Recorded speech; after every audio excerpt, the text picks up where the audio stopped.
Εγώ να πω και για την Αλκιόνη, άμα έρθει στο πλάνο, θα το πω και γι' αυτό εδώ το ζώο. Έφυγες, πάμε. Το όμορφο. Γι' αυτό δεν είμαστε.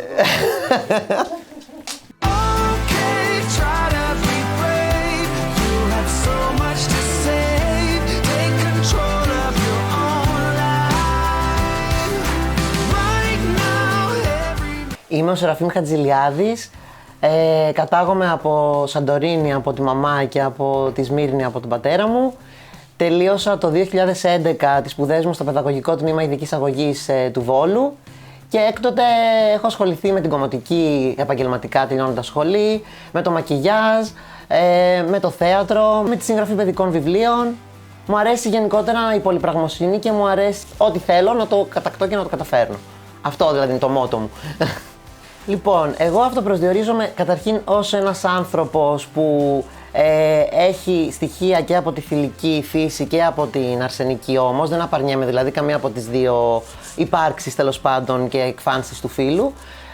Ωστόσο, για να μπορέσω να υπάρξω στα δεδομένα της κοινωνίας και στην ορολογία που χρησιμοποιούμε για να γινόμαστε αντιληπτοί, θα πω ότι είμαι ένα queer άτομο που χρησιμοποιώ πάρα πολύ και στο styling και στον τρόπο ζωής μου και στον τρόπο που εκφέρω το λόγο μου τη θηλυκότητα, χωρίς όμως, όπως ξανά είπα, να απαρνιέμαι και την άλλη φύση και το οποιοδήποτε τέλος πάντων φύλο, βιολογικό ή κοινωνικό. Οπότε είμαι ένα queer άτομο, αυτό θα πω. Αυτό πιστεύω ότι μου ταιριάζει. So this is how we end up. Shades of blue and gray. I feel just like an empty bottle. My dreams are on delay. Καταρχήν ήμουν ένα πολύ έτσι γλυκό και χαριτωμένο, μπορούσα να πω, αγόρι, ρε παιδί μου, από την 6η Δημοτικού, 1η Γυμνασίου. Εκεί ξεκίνησα να καταλαβαίνω ότι κάπως διαφέρω και ότι κάτι γίνεται και ότι οι άλλοι ασχολούνται με κάτι που θεωρούν περίεργο πάνω μου, ενώ εγώ δεν έχω αντιληφθεί καν ακόμα τι είναι αυτό το περίεργο που οι άλλοι θεωρούν ότι εγώ έχω. Οπότε κάπου εκεί στα 12-13 δηλαδή ξεκίνησε η όλη κατάσταση. Δεν ήμουνα με αυτό το στυλ και αυτές τις ενδυματολογικές επιλογές και αυτή τέλος πάντων τη βιτρίνα των εισαγωγικών από τότε. Ήμουνα πιο τυπικός στην εμφάνιση, αλλά πάλι διαφορετικός για το κοινωνικό σύνολο. Ήμουνα 18 χρονών, είχα περάσει στο πανεπιστήμιο και τις ανακοινώνω αφού πλέον έχω σιγουρέψει ότι θα φύγω. Της ανακοίνωσα ότι ξέρεις μαμά, θέλω να σου πω και για τη σεξουαλικότητά μου. Πάγωσε, όχι επειδή δεν το ήξερε, απλά επειδή της το είπα. Επειδή έφτασα στο σημείο δηλαδή να της το πω. Γιατί λίγο πολύ ξέραμε στην οικογένεια όλοι, απλά ήταν αυτό το ανίποτο που δεν θες να το πεις, αλλά το ξέρεις πολύ καλά τι συμβαίνει, αυτό. Μιλούσαμε, της έλεγα για ζητήματα, για σχέσεις μου επάνω κτλ. Στο Βόλο έχω σπουδάσει. Οπότε μας έδεσε και ήμουν πάντα δεμένος με τη μητέρα μου, δεν είχα ποτέ δηλαδή προβλήματα. Και με τις αδερφές μου το ίδιο. Ο πατέρας μου δηλαδή ήταν το θέμα που ευτυχώς δεν τον έζησα, ευτυχώς. Ναι, λοιπόν, όλοι μου λένε ότι είμαι ακτιβιστής, αλλά δεν είναι ότι έχω γραφτεί ότι ανήκω σε κάποια συγκεκριμένη ομάδα, σε κάποιο σύλλογο που έχουν σαν όραμα και σαν στόχο την ευαισθητοποίηση του κόσμου. Είμαι απλά ο εαυτός μου και αυτό θεωρείται ακτιβισμός. Και θεωρώ ότι είναι ένα είδος ακτιβισμού. Μπορεί να μην είναι το οργανωμένος ακτιβισμός, αλλά είναι ένα είδος ακτιβισμού. Το να είσαι ο εαυτός σου και να φαίνεσαι στην κοινωνία όντας αυτό που θες να είσαι, αυτό παράλληλα σοκάρει, αλλά δίνει και ένα θετικό μήνυμα. Στο ότι δηλαδή τολμήστε το, να είστε ο εαυτός σας. Στο γυμνάσιο είχα αναγρέψει πάρα πολύ τα πράγματα, δεχόμουν σωματικές επιθέσεις, δεχόμουν λεκτικές επιθέσεις, τα γνωστά μηνύματα στις τουαλέτες ότι είμαι ο τάδε, το τηλέφωνό μου είναι αυτό και καλέστε γιατί κάνω, κατάλαβες, τελίτσες, καλές, κατάλαβες.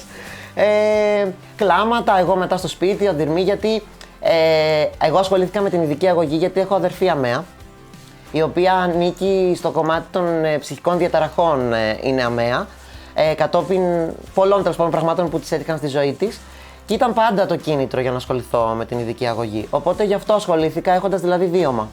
Ασχολήθηκα. Οπότε ήταν πολύ βαρύ όλο αυτό, δηλαδή και να έχω το θέμα με την αδερφή μου στο σπίτι και να πηγαίνω στο σχολείο και να αντιμετωπίζω αυτό το ρατσισμό και αυτές τις επιθέσεις. Οι καθηγητές δεν ήταν υποστηρικτικοί, ήτανε το πετάμε κάτω από το χαλάκι. Είχα αγαπημένους καθηγητές, είχα καθηγητές που με στήριζαν, αλλά ποτέ ανοιχτά. Πολλές επιθέσεις στο δρόμο. από νταΐδες, από τύπους που η τεστοστερόνη τους είναι σε άλλα επίπεδα προφανώς και γουστάρουν να κάνουν ρε παιδί μου πλάκα και να παίρνουν επιβεβαίωση. Γιατί αυτό σημαίνει ότι υπολείπω εγώ κάπου, σε χαρακτήρα, σε παιδεία, σε τρόπο που μπορεί να τα έχω βρει με τον εαυτό μου, δεν μπορεί να τα έχω βρει. Και επειδή δεν είμαι καλά, τέλος πάντων, θα βρω εσένα που μου φαίνεσαι ρε παιδί μου και κάπως περίεργος και ότι μπορεί να τα έχεις βρει και παραπάνω με τον εαυτό σου από ότι εγώ και θα σου επιτεθώ. Θυμάμαι ένα χαρακτηριστικό τώρα σκηνικό. Επέστρεφα από βραδινή έξοδο με το μετρό και ανεβαίνοντας τις κυλιόμενες σκάλες, από εκεί που δεν υπήρχε κανείς, νιώθω κλωτσιά στη μέση, από ήταν δύο παιδιά, ο ένας το έκανε, με πετάνε έξω από τις κυλιόμενες, ξέρανε τι κάνανε, δεν υπήρχε μετά παρακολούθηση από κάμερες κτλ, γι' αυτό το κάνανε εκτός του μετρό. Με πετάνε κάτω και πήγανε να με κλωτσίσουν στο κεφάλι, λέγοντάς με τα γνωστά προσωνύμια. Γιατί, επειδή ήμουν ο εαυτός μου. Επειδή κυκλοφορούσα με τα μαλλιά που ήθελα, με τα ρούχα που ήθελα, έτσι όπως ήθελα και απλά γυρνούσα από μια βραδινή έξοδο. Δεν είχα πειράξει κανέναν. Άρα εγώ θα πω να μην δημιουργούμε στερεότυπα. Και να μην κρίνουμε τους ανθρώπους από την εμφάνισή τους. Να τους αφήνουμε και να τους δίνουμε το περιθώριο να τους γνωρίζουμε ουσιαστικά. Και μετά, αφού τους έχουμε γνωρίσει ως άτομα, να πούμε αυτός, άσχετα από τα μαλλιά του, άσχετα από τα ρούχα του, άσχετα από τον, άσχετα από το άλλο, μου κάνει. Γιατί τα βρίσκουμε και έχουμε να πούμε πολύ ενδιαφέροντα πράγματα. Αυτός μου είναι αδιάφορος γιατί δεν έχω τίποτα να πω. Αυτό το δέχομαι. Δεν μπορούμε να κάνουμε όλοι παρέα με όλους. Είναι και θέμα χαρακτήρα. Άρα να κρίνουμε με βάση το χαρακτήρα και την ποιότητα του ανθρώπου που γνωρίζουμε και όχι από το φαίνεστε.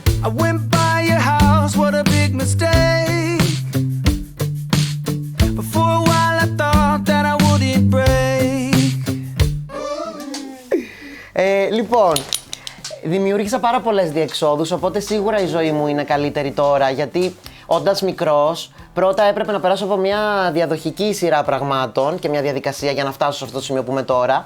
Οπότε ξέρω πια να δημιουργώ διεξόδους δημιουργικότητας για να είμαι καλά μέσα μου αρχικά, ψυχοθεραπευτικά. Ας πούμε, να είμαι ο ψυχοθεραπευτής του εαυτού μου. Οπότε είναι πάρα πολύ σημαντικό αυτό. Το ότι έχω ζώο, ο σκύλος, με βοηθάει πάρα πολύ γενικότερα στο να φροντίζω και να εκδηλώνω το ενδιαφέρον μου σε ένα ζώο και σε ένα πλάσμα τέλος πάντων που αξίζει πολλά. Νάτι. Αλκιώνει για πάντα. Και εννοείται η δημιουργική γραφή και τα παραμύθια και τα βιβλία που έβγαλα που προέκυψαν από το σχολείο και από το κομμάτι της εκπαίδευσης με έχουν βοηθήσει πάρα πολύ στο να παρουσιάζομαι. Δηλαδή, όταν φτιάχνεις κάτι δικό σου και το εκθέτεις, αυτή η έκθεση σου τονώνει την αυτοπεποίθηση και το ηθικό και η αποδοχή αυτού που έχεις φτιάξει είναι το α και το ω. Πάντα γνωρίζω άτομα που μπορεί και να μην είναι ΛΟΑΤΚΙ, αλλά να έχουν ένα διαφορετικό τρόπο σκέψης και να έχουν την παιδεία να αποδεχτούν και να σεβαστούν τους ανθρώπους γύρω. Γιατί είναι θέμα ευγένειας, έτσι, πάνω απ' όλα. Όλο αυτό. Έκανα ψυχοθεραπεία για περίπου 3 χρόνια και όταν νιώσω ότι χρειάζομαι να μιλήσω σε κάποιον, διαλέγω να κάνω και πάλι ψυχοθεραπεία. Θεωρώ ότι είναι ό,τι καλύτερο. Ασχολούμαι πάρα πολύ με την τέχνη και τη δημιουργία, που αυτό με βοηθάει πάρα πολύ στο να τονώνω την αυτοπεποίθησή μου και να νιώθω ότι έχω θετικό τρόπο σκέψης, δημιουργικό και εκφράζω και κομμάτια του εαυτού μου με αυτόν τον τρόπο. Και τώρα, κάθε φορά που γινόταν κάποιο περιστατικό, φρόντιζα να παίρνω σε συγκεκριμένες οργανώσεις και να καταγράφονται. Και από εκεί και πέρα σίγουρα έχω και κάποιους κοντινούς φίλους που τους τα έλεγα, απλά είμαι και άνθρωπος που θα βάλω και ένα όριο. Δηλαδή θεωρώ ότι και ο φίλος είναι διατεθειμένος να ακούσει μέχρι ενός σημείου. Όχι δηλαδή ότι βρήκαμε, ας πούμε, δύο ανθρώπους, 3 και τους αρχίζουμε και τους λέμε τα ίδια και τα ίδια, γιατί φτάνει μετά στο σημείο της μιζέριας.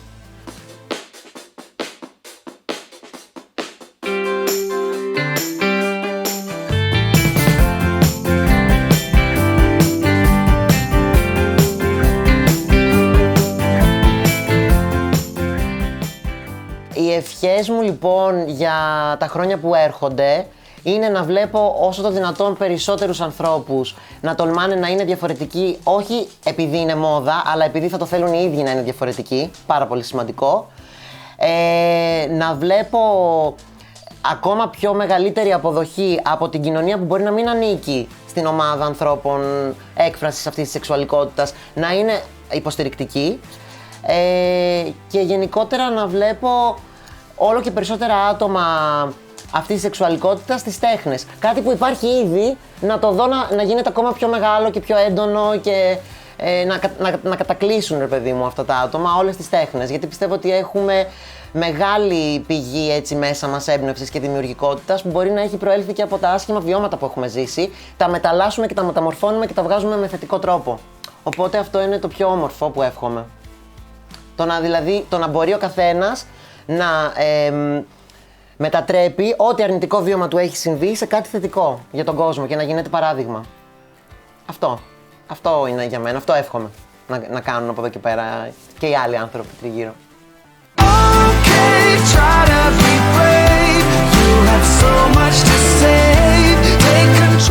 Η χαμπαριά. Τι λέει? Εγώ δεν έχω διαβάσει τίποτα. Εγώ είμαι αδιάβαστη.